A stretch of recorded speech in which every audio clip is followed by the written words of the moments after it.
मेरे बच्चों, जिंदगी की किताब में हर पन्ना खास है।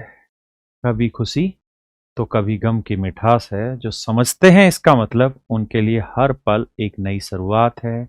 मेरे प्यारे बच्चों, मैं राकेश यादव आप सभी का इस वीडियो में स्वागत करता हूं। मेरे प्यारे बच्चों, आप जानते हैं कि रेलवे, जैसा उन्होंने कहा था कि हम अपनी वैकेंसी निकालेंगे, तो बैकडोर से धीरे धीरे ही सही, लेकिन वैकेंसी लाते जा रहे हैं। मेरा काम एक ही है कि हम अपनी लड़ाई भी जारी रखें और अपनी पढ़ाई भी जारी रखें। तो आज मेरे प्यारे बच्चों, मैं बात कर रहा हूं रेलवे ने जो नई वैकेंसी निकाली है पैरामेडिकल स्टाफ की, उस पर। मेरे प्यारे बच्चों, सबसे पहली अच्छी चीज तो यहां पर यह है कि ये जो वैकेंसी है 2025 की तीसरी वैकेंसी है। अगर आप ध्यान से देखें तो 2025 में एएलपी पहली वैकेंसी थी, 2025 में दूसरी वैकेंसी आई टेक्नीशियन की, तीसरी आज मैं आपके साथ अनाउंस कर रहा हूं पैरामेडिकल की। चौथी वैकेंसी होगी मेरे बच्चे आरआरबी जेई की, और पांचवी वैकेंसी होगी एनटीपीसी, छठी वैकेंसी होगी ग्रुप डी। जो आने वाले 2 से 3 महीने में ये वैकेंसी आपको देखने को मिलेगी। 2025 का कैलेंडर एज इट इज आपके सामने होगा। मेरे बच्चे, आरपीएफ शायद अब नहीं आ पाएगी। कारण क्या है कि आपने थोड़े दिन पहले नोटिफिकेशन रेलवे की तरफ से देखा होगा कि आरपीएफ वाली जो वैकेंसी रहती थी वो अब वाया एसएससी भरी जाएंगी।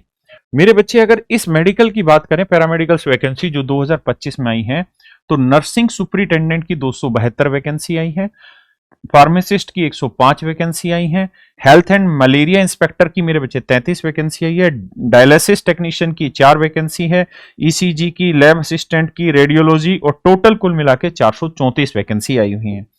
मेरे बच्चे, अगर इन 434 वैकेंसी की हम बात करें, तो इनका जो एग्जाम होने वाला है वो ऑनलाइन होगा। 9 अगस्त से 8 सितंबर तक फॉर्म भर सकते हैं, और जो सैलरी होगी वो अलग अलग पोस्ट के अकॉर्डिंग अलग अलग है।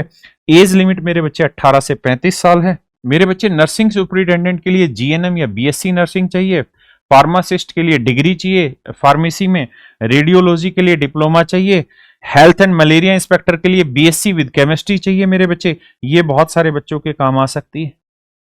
जनरल बच्चे जो इन्होंने केमिस्ट्री करके वो कर सकते हैं। लैब असिस्टेंट ग्रेड 2 की डीएमएलटी चाहिए। डायलिसिस टेक्नीशियन के लिए मेरे बच्चे ये चाहिए, और ईसीजी के लिए इस तरह। तो ये इनकी क्वालिफिकेशन है। मेरे बच्चे, इस फॉर्म की जो फीस है वो 500 रुपए है, बाकियों के लिए 250 रुपए है। और मेरे बच्चे, एग्जाम का जो पैटर्न है उसमें 70 सवाल तो ऐसे रहेंगे जो आपके उस टीम से होंगे। नर्सिंग है तो नर्सिंग के लिए, डायलिसिस वाला इंस्पेक्टर है तो उसके लिए, तो सारी चीजें प्रोफेशनल एबिलिटी 70 क्वेश्चन आएंगे।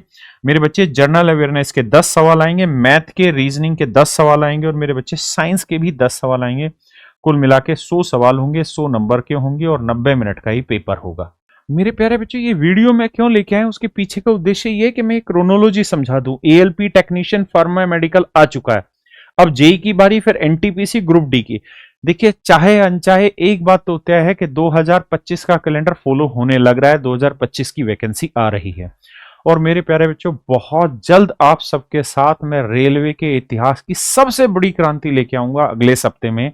आप सब जुड़े रहिए। नमस्कार, धन्यवाद।